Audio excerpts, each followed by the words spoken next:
India Legal presents Courts Roundup.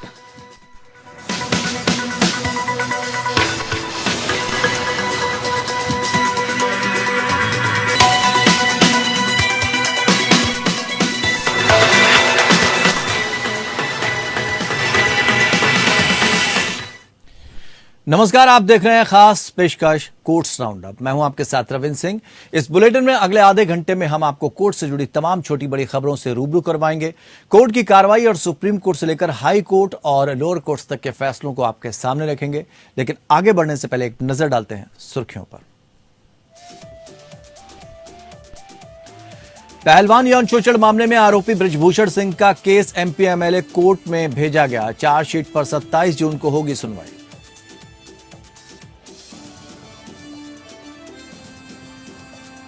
पश्चिम बंगाल चुनावी हिंसा मामले में सुवेंदु अधिकारी ने शीर्ष अदालत में की कैविएट दाखिल। कलकत्ता हाई कोर्ट के आदेश को चुनौती देने की आशंका पर की कैविएट दाखिल।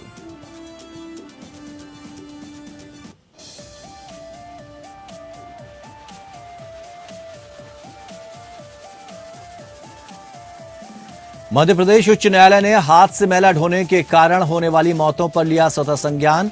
4 सप्ताह के बाद सुनवाई के लिए किया सूचीबद्ध। जहरीली गैस के कारण हुई थी मौतें।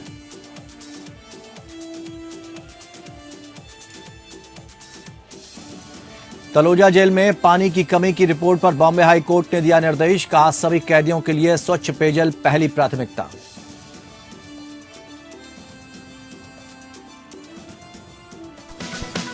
India Legal presents Courts Roundup.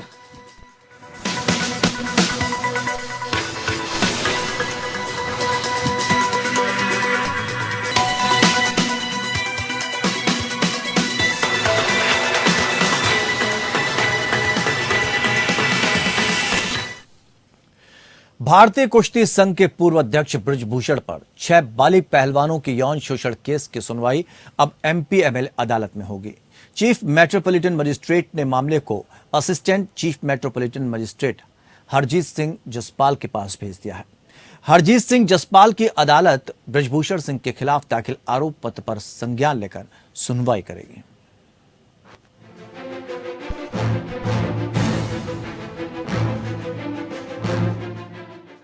BJP सांसद और भारतीय कुश्ती संघ के अध्यक्ष रहे बृजभूषण शरण सिंह के खिलाफ पहलवानों का विरोध प्रदर्शन जारी है।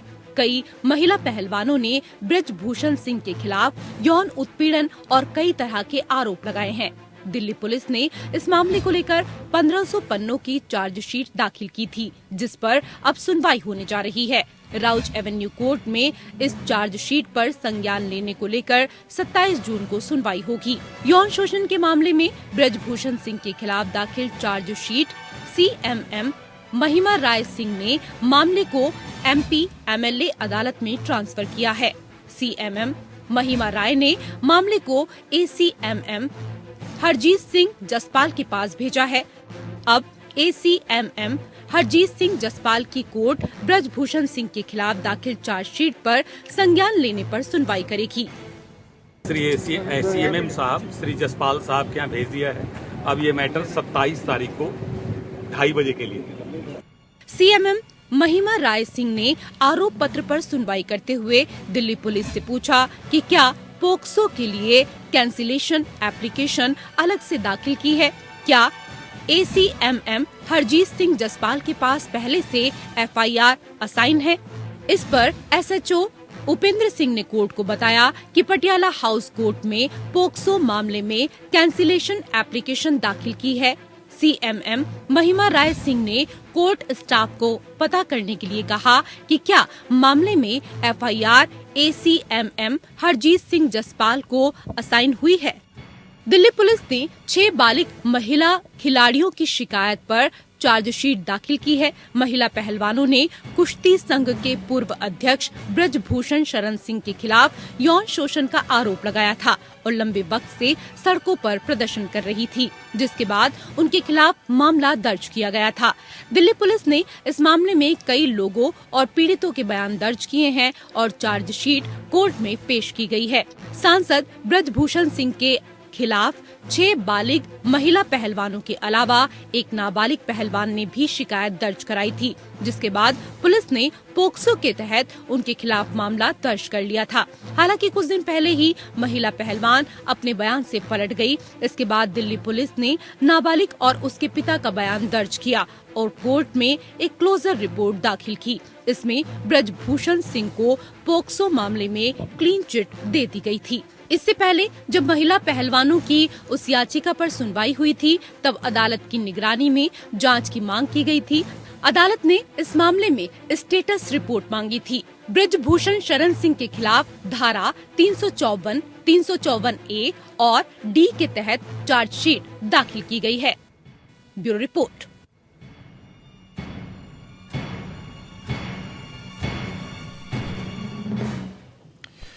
पश्चिम बंगाल चुनावी हिंसा मामले में बीजेपी नेता और बंगाल विधानसभा में विपक्ष के नेता शुभेंदु अधिकारी ने शीर्ष अदालत में कैवियट दाखिल किया है। उन्हें आशंका है कि कलकत्ता हाईकोर्ट के आदेश को सुप्रीम कोर्ट में चुनौती दी जाएगी। उधर राज्य चुनाव आयोग के खिलाफ अदालत की अवमानना याचिका पर सुनवाई होगी। यह सुनवाई कलकत्ता उच्च न्यायालय की एक खंडपीठ में होगी।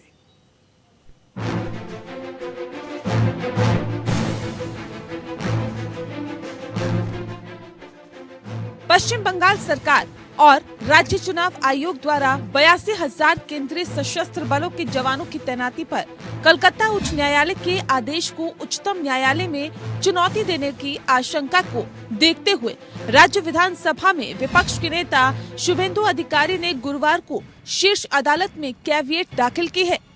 हालांकि राज्य सरकार या राज्य चुनाव आयोग की ओर से सुप्रीम कोर्ट जाने का कोई आधिकारिक संकेत नहीं मिला है, लेकिन राज्य आयुक्त राजीव सिन्हा बुधवार देर रात तक अपने कार्यालय में कानून के जानकारों से चर्चा में व्यस्त थे। इस बीच राज्य चुनाव आयोग के खिलाफ अदालत की अवमानना याचिका पर सुनवाई गुरुवार को कलकत्ता उच्च न्यायालय की एक खंडपीठ में होनी है और इसी दिन मामले पर फैसला आने की उम्मीद है। बुधवार को ग्रामीण नागरिक निकाय चुनाव के लिए न्यूनतम 82,000 केंद्रीय सशस्त्र बलों की तैनाती का आदेश देते हुए कलकत्ता उच्च न्यायालय के मुख्य न्यायाधीश टी.एस. शिवगणम की खंडपीठ ने कहा, अदालत द्वारा दी गई संख्या 2013 के ग्रामीण नागरिक निकाय चुनावों में तत्कालीन राज्य चुनाव आयोग मीरा पांडे द्वारा सुनिश्चित की गई केंद्रीय बलों के जवानों की तैनाती की तर्ज पर थी। अदालत ने राज्य चुनाव आयोग को 24 घंटे के भीतर 82,000 कर्मियों के लिए केंद्रीय गृह मंत्रालय को आवेदन करने का निर्देश दिया है।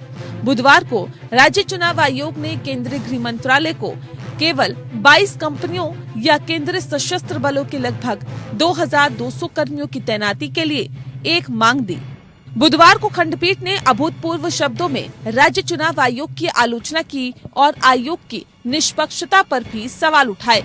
न्यायमूर्ति शिवगणम ने कहा, इतने सारे घटनाक्रमों के बाद मैं ये कहने के लिए बाध्य हूँ कि राज्य चुनाव आयोग की निष्पक्षता पर सवाल बना हुआ है। उन्होंने राज्य चुनाव आयुक्त राजीव सिन्हा को भी सलाह दी कि वह यदि अपने पद का दबाव सहन करने में असमर्थ है तो उन्हें अपनी कुर्सी छोड़ देनी चाहिए। इससे पहले पश्चिम बंगाल में पंचायत चुनाव के नामांकन के दौरान हुई हिंसा के मामले में कलकत्ता हाई कोर्ट ने सीबीआई जांच के आदेश दिए। बंगाल राज्य के विपक्षी दलों ने हाई कोर्ट में एक याचिका दायर की थी। इसमें बीजेपी, कांग्रेस और सीपीएम शामिल थे। उनका आरोप था कि कुछ उम्मीदवारों के नाम कैंडिडेट की लिस्ट से गायब हो गए हैं। बंगाल में ये पहली बार नहीं है जब चुनावों के दौरान हिंसा देखने को मिल रही हो। इससे पहले भी चुनावों के दौरान कई बार ऐसा हो चुका है। इस बार भी कई जिलों में हिंसा देखने को मिल रही है। ऐसे में कलकत्ता हाई कोर्ट के चीफ जस्टिस शिवगणम और जस्टिस उदय कुमार की पीठ ने चुनाव खत्म होने तक शांति बनाए रखने के लिए केंद्रीय बलों की तैनाती की मांग की है। Bureau report.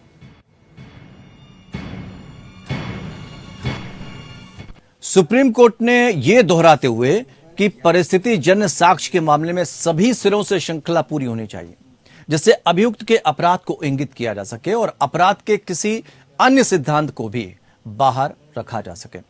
दोष सिद्धि और उम्र कैद की सजा रद्द कर दी है। मध्य प्रदेश हाई कोर्ट ने 2010 में हत्या के मामले में अभियुक्तों को सजा दी थी। अदालत परिस्थिति जन्य साक्ष्य के आधार पर सजा के खिलाफ अपील पर सुनवाई कर रही थी।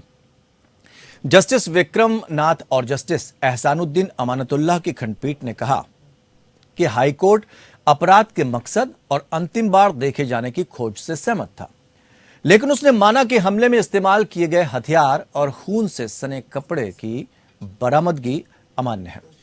अदालत ने देखा यह भी हाईकोर्ट इस हद तक जाता है यदि कि जो बरामदगी की गई है वो ये नहीं दर्शाती कि अपीलकर्ता ने अपराध किया है, फिर भी ये देखा गया कि अंतिम बार देखे गए और मकसद के अपीलकर्ता के खिलाफ पूरे सरगम और अन्य पुख्ता सबूतों को देखते हुए सजा की पुष्टि की। अदालत ने आगे कहा, हमें नहीं लगता कि हाईकोर्ट का ऐसा निष्कर्ष सख्ती से कानून के अनुरूप है।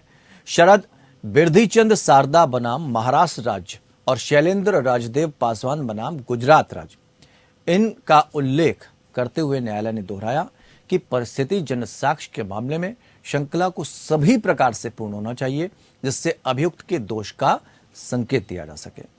कोर्ट ने कहा, इस प्रकार अगर हाईकोर्ट ने पाया कि कोई लिंक गायब है और इस बिंदु पर स्थापित कानून के मद्देनजर साबित नहीं हुआ है तो दोष सिद्धि में हस्तक्षेप किया जाना चाहिए।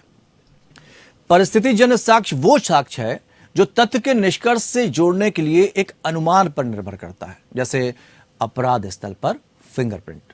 इसके विपरीत प्रत्यक्ष साक्ष्य किसी दावे की सच्चाई का सीधे समर्थन करता है।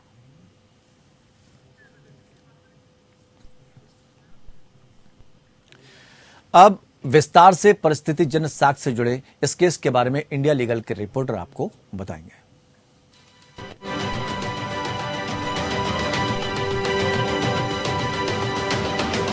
आर्मी कैंप के अंदर सिपाही युवराज उत्तम राव की मिस्टीरियस मर्डर केस 17 साल बाद बनिहाल के जुडिशियल मजिस्ट्रेट फर्स्ट क्लास ने मामले की जांच फिर से शुरू करने का ऑर्डर दिया है। जज मनमोहन कुमार ने पिछली जांच पर असंतोष व्यक्त करते हुए पुलिस को आगे की जांच करने और 3 महीने के अंदर एक डिटेल्ड रिपोर्ट पेश करने का निर्देश दिया है। कई सालों से पेंडिंग क्लोजर रिपोर्ट को 18 सितंबर 2021 को कोर्ट में प्रेजेंट किया गया था। हालांकि अदालत ने जांच में कई डिस्क्रिपेंसीज यानी अंतर पाए, जिससे ये डाउट आया कि क्या पहले किया गया प्रयास पूरी ईमानदारी से किया गया था। People belonging to armed forces के खिलाफ क्रिमिनल केसेस को केवल डिस्ट्रिक्ट मजिस्ट्रेट्स या magistrates of the first class यानी जिला मजिस्ट्रेट या प्रथम श्रेणी के मजिस्ट्रेट द्वारा ही लिया जाना चाहिए और उनके डायरेक्शंस को स्ट्रिक्टली फॉलो किया जाना चाहिए। आईओ हैड ऑब्जर्व्ड कि कुछ अननोन ऑफिशियल्स यानी अधिकारियों ने जवान की हत्या की थी और साथ ही आईओ ने यह निष्कर्ष निकाला कि डेथ आतंकवादियों का काम भी हो सकता है। हालांकि आईओ ने इस बात का कोई सबूत नहीं जुटाया है कि उस रात को आर्मी कैंप में कोई हमला हुआ था।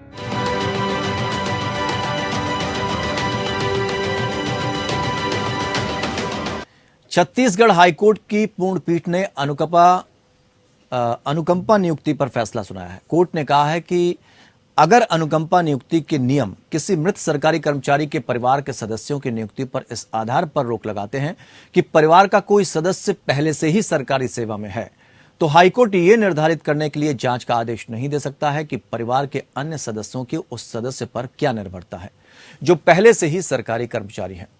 थान सिंह ठाकुर एक सरकारी गर्ल्स कॉलेज में चपरासी के रूप में काम करते थे। जब उनकी मृत्यु हुई, उनकी विधवा, एक बेटे जो कि याचिकाकर्ता और 2 बेटियों जिनमें से एक पहले से ही सरकारी सेवा में थी, उनके पीछे रह गए। रिट याचिकाकर्ता ने अपने पिता की मृत्यु के कारण अनुकंपा नियुक्ति का दावा करते हुए एक आवेदन दायर किया, लेकिन राज्य सरकार की नीति के मुताबिक उसे अनुकंपा नियुक्ति के लिए अयोग्य मानते हुए प्राधिकरण ने इसे खारिज कर दिया था, क्योंकि उसकी एक बहन पहले से ही सहायक अभियंता के रूप में काम कर रही थी। इस प्रकार याचिकाकर्ता ने एक याचिका के माध्यम से फैसले को चुनौती दी, जिसे एकल न्यायाधीश पीठ ने स्वीकार कर लिया। निर्णय को सरकार ने डिवीजन बेंच के समक्ष एक रिट अपील में चुनौती दी थी, जिसने कानून के निम्नलिखित यानी जो निर्धारित प्रश्न अभी दिए गए हैं उसकी हम बात कर रहे हैं, उन प्रश्नों को एक आधिकारिक निर्णय के लिए पूर्ण बेंच को भेजा था। न्यायालय इस निष्कर्ष पर पहुंचा कि केवराबाई मार्कंडे मामले में डिवीजन बेंच द्वारा दिया गया निर्णय कानून की उचित व्याख्या है और माना गया कि जब मृत सरकारी कर्मचारी के परिवार के सदस्यों में से एक पहले से ही सरकारी सेवा में है और अगर अनुकंपा के आधार पर नियुक्ति के लिए मृत सरकारी सेवक के अन्य आश्रितों पर विचार करने पर रोक लगाते हैं तो न्यायालय निर्भरता का पता लगाने के लिए जांच कराने का निर्देश नहीं देगा।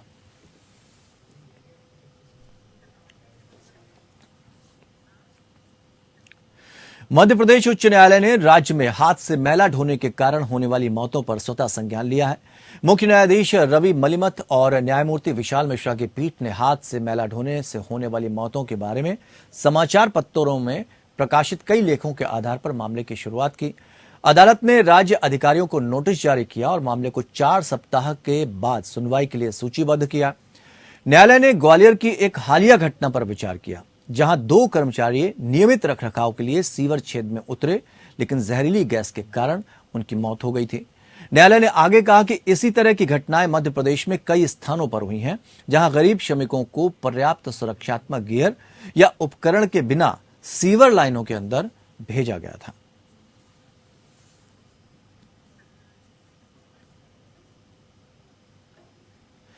बॉम्बे हाईकोर्ट ने स्थानीय योजना प्राधिकरण और राज्य जेल अधिकारियों को तलोजा सेंट्रल जेल के कैदियों के लिए जल्द से जल्द अलग से स्वच्छ पेयजल सुनिश्चित करने का निर्देश दिया है। जस्टिस रेवती मोहिते डेरे और जस्टिस गौरी गोडसे की खंडपीठ को सूचित किया गया कि पानी की गंभीर कमी है और कैदियों को पीने, कपड़े और बर्तन धोने, नहाने के साथ साथ शौचालय सुविधाओं के लिए प्रतिदिन केवल 1 से 1.5 बाल्टी गंदा पानी मिलता है। बेंच ने कहा, सभी कैदियों के लिए स्वच्छ पेयजल पहली प्राथमिकता है। उन्हें साफ पीने का पानी दिया जाए, सिंटेक्स टैंक से नहीं बल्कि एक अलग स्रोत से। अगर इसकी गुणवत्ता समान है तो कोई मतलब नहीं, क्योंकि पानी में तलछट और धूल है, इसलिए एक जल शोधक स्थापित किया जाए। अदालत ने राज्य को पर्याप्त जलापूर्ति सुनिश्चित करने के लिए कदम उठाने के लिए 2 सप्ताह का समय दिया, विशेष रूप से सीवेज ट्रीटमेंट प्लांट के संबंध में। राज्य को सटीक दैनिक जल आपूर्ति पर रिपोर्ट करना जरूरी है। पीठ एक पूर्व पुलिसकर्मी और एक अन्य पुलिस अधिकारी की हत्या के आरोपी अभय कुरुंदकर द्वारा दायर याचिका पर सुनवाई कर रही थी। तलोजा के एक कैदी कुरुंदकर ने जेल के कैदियों के लिए पर्याप्त पानी की मांग की और दावा किया कि स्थानीय योजना प्राधिकरण, शहर और औद्योगिक विकास निगम या सिडको से पानी की आपूर्ति पूरी तरह से अपर्याप्त है। अदालत ने जिला कानूनी सेवा प्राधिकरण को जेल का दौरा करने और सिफारिशों के साथ एक रिपोर्ट प्रस्तुत करने का निर्देश दिया है। जेल परिसर के भीतर 2 कुएं 90% सूखे थे। रिपोर्ट के मुताबिक जहां तक साफ सफाई की बात है तो पानी जमा करने के लिए इस्तेमाल किया जाने वाला प्लास्टिक सिंटेक्स टैंक साफ पाया गया, लेकिन उसमें मौजूद पानी साफ नहीं है।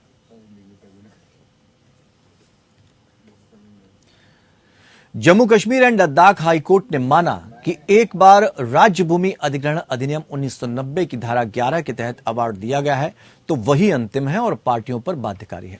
इसमें स्पष्ट किया गया कि कलेक्टर के पास अवार्ड पारित होने के बाद उसे वापस लेने या उस पर पुनर्विचार करने का कोई अधिकार नहीं है। जस्टिस संजीव कुमार और जस्टिस राजेश सेखरी की खंडपीठ ने याचिकाकर्ताओं की सुनवाई करते हुए ये टिप्पणियां की, जिन्होंने कलेक्टर भूमि अधिग्रहण यानी कि एसडीएम गंदोह के आदेश पर सवाल उठाया, जिसके तहत अंतिम अवार्ड के संदर्भ में याचिकाकर्ताओं के पक्ष में किए गए भुगतान की मांग की गई, जो याचिकाकर्ताओं से वसूला गया। यह मामला तब उठा जब मोहम्मद अमीन शाह ने दावा किया कि पुल के निर्माण के लिए अधिग्रहित भूमि वास्तव में उसके खसरे में स्थित है, न कि याचिकाकर्ताओं के खसरे में। कलेक्टर भूमि अधिग्रहण गंदोह ने भूमि के नए सिरे से नामांकन का आदेश दिया और पाया कि शाह सही थे। कलेक्टर ने तब याचिकाकर्ताओं को उनका भुगतान किया गया मुआवजा वापस करने का आदेश दिया, क्योंकि भूमि का उपयोग वास्तव में पुल के निर्माण के लिए नहीं किया गया। याचिकाकर्ताओं ने तत्काल याचिका में आदेश को हाईकोर्ट में चुनौती दी। दोनों पक्षों की दलीलें सुनने और राज्य भूमि अधिग्रहण अधिनियम 1990 के प्रासंगिक प्रावधानों की जांच करने के बाद अदालत ने कहा कि एक बार जब कलेक्टर अंतिम अवार्ड पारित करता है और इसे कार्यालय में दाखिल करता है तो ये वास्तविक क्षेत्र, मूल्य और मुआवजे का बंटवारा भूमि का अंतिम और निर्णायक सबूत बन जाता है। अदालत ने पाया कि अधिनियम में ऐसा कोई प्रावधान नहीं है जो कलेक्टर को अवार्ड वापस लेने या उस पर पुनर्विचार करने या अंतिम अवार्ड के विपरीत मुआवजे के भुगतान या वसूली के लिए निर्देश जारी करने की अनुमति दे। हालांकि अदालत ने साफ किया कि अगर अधिग्रहित भूमि का कब्जा नहीं लिया गया तो सक्षम प्राधिकारी अधिग्रहण से हट सकता है और अधिग्रहण रद्द कर सकता है।